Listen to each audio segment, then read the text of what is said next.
अस्सलाम वालेकुम, मेरा नाम है डॉक्टर ज़ोबिया महमूद और मैं पिछले 2 साल से Medicare hospital Saidpur road Rawalpindi में as a dermatologist and cosmetologist काम कर रही हूँ। आज जिस टॉपिक पर हम बात करेंगे वो है ब्लैक हेड्स। ब्लैक हेड्स इस वक्त सबसे ज़्यादा कॉमन प्रॉब्लम है यंग पॉपुलेशन का, या गर्मियों में इसका प्रॉब्लम सबसे ज़्यादा हो जाता है। जैसे जैसे आपकी एज बढ़ती है या आप बुढ़ापे की तरफ जा रहे होते हैं, आप में ये प्रॉब्लम ज़्यादा कॉमन हो जाती है कि आपको ब्लैक हेड्स का इशू होता है, या बार बार ब्लैक हेड्स नोज़ के ऊपर, आपकी चीक्स के ऊपर बनना शुरू हो जाते हैं या फॉरहेड के ऊपर बनना शुरू हो जाते हैं। अच्छा, होता क्या है, ब्लैक हेड्स बनते कैसे हैं? जब गर्मी में सीबम प्रोडक्शन ज़्यादा हो जाता है या हाइपर एक्टिविटी होना शुरू हो जाती है सीबम प्रोडक्शन की, तो आप जो स्किन के ओपन पोर्स होते हैं उसके साथ ऑक्सीडेशन होती है। ऑक्सीडेशन होने के साथ वहाँ पे जो कोमेडोन्स होते हैं उनको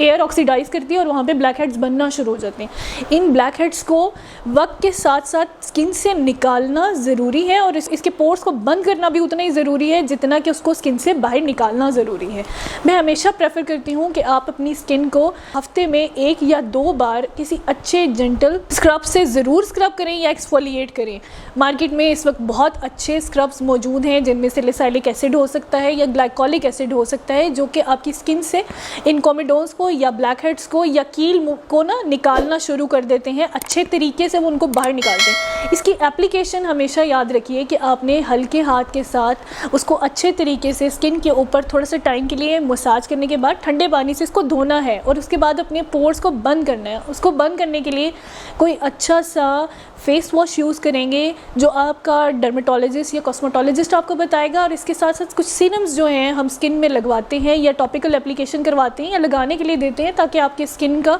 जो पोर साइज़ है वो श्रिंक होना चाहिए या कम होके, मिनिमाइज़ होके, छोटा होके अपनी साइज़ से बड़ा नहीं होना चाहिए वक्त के साथ साथ। जब ये आप प्रोसीजर्स करेंगे या इस रूटीन को फॉलो करेंगे घर के अंदर, तो आपको इसके बहुत अच्छे रिजल्ट्स मिलेंगे। इसके अलावा क्लिनिकल ट्रीटमेंट्स में हम हाइड्रोफेशियल्स के साथ या जो और हमारे माइक्रोडर्माब्रेशन होता है उस प्रोसीजर में भी हम ब्लैक हेड्स को रिमूव करते हैं। जो सॉफ्ट ब्लैक हेड्स होते हैं पेशेंट की नोज़ के ऊपर, चिन के ऊपर, वो तो ईजिली निकल जाते हैं, वो आप घर में भी निकाल सकते हैं, स्टीम दे के निकाल लेंगे या आप कोई स्क्रब यूज़ करेंगे, उसके बाद भी वो स्किन के ऊपर आना शुरू हो जाते हैं और उनको हल्के हाथ से आराम से आप रिमूव कर सकते हैं। हमेशा याद रखिए कि अपनी स्किन को आपने रगड़ना नहीं है, प्रेशर नहीं करना, उससे स्किन ख़राब होती है, डैमेज होती है। अगर आपसे ये काम खुद नहीं हो रहा है या आप घर पर नहीं कर पा रहे हैं, तो फिर आप अपने नियरेस्ट जो भी डर्मेटोलॉजिस्ट या एस्थेटिक फिजिशियन है उनसे रब्ता करें, वो आपको इसका बेटर सोल्यूशन क्लिनिकल ट्रीटमेंट्स के थ्रू आपको प्रोवाइड करेंगे। साथ साथ आपने अपनी स्किन को मैनेज करना है कैसे, कि आपने अपने स्किन पे डिफरेंट मास्क लगा सकते हैं। उसमें मुल्तानी मिट्टी का इस्तेमाल हो सकता है, उसमें हल्दी के मास्क,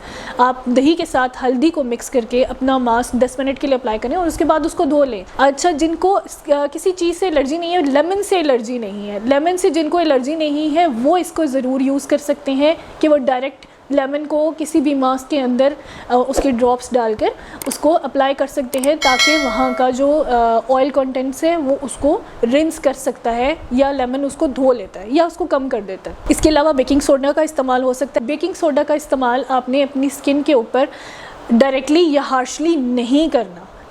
इस तरीके से नहीं करना कि आप अपनी स्किन के टेक्सचर को ख़राब करें या अपनी स्किन के बायोम को डिस्टर्ब कर दें या स्किन की अपीयरेंस को ख़राब करें। वो जलन भी कर सकता है और उसका बर्न या बेकिंग सोडा का बर्न बहुत टाइम लेके हील होता है, तो उसको यूज़ करते हुए ज़रूर एहतियाती तदाबीर को फॉलो करें, तब आप अपनी स्किन के ऊपर कुछ लगा सकते हैं। इसके अलावा होम रेमेडीज़ में आप विटामिन सी के मास्क बनाए शीट मास्क मार्केट में बहुत अच्छे अवेलेबल हैं कि अपनी स्किन को आप एक्सफोलिएट करें और उसके बाद उन शीट मास्क का एप्लीकेशन कर लें, तो आपको उसके भी बहुत अच्छे रिजल्ट्स मिल सकते हैं। इसके अलावा हम कुछ सीरम्स लगवाते हैं आपकी स्किन के ऊपर, वो स्किन की हाइड्रेशन लेवल्स को भी बेहतर करते हैं और स्किन की इम्प्योरिटीज़ को भी, या स्किन में जो गंदगी या आलूदगी आ रही होती है बाहर से या स्किन के किसी भी कॉन्टेक्ट से, तो वो उसको कोई बीमारी या डिसऑर्डर क्रिएट करने से रोकते हैं।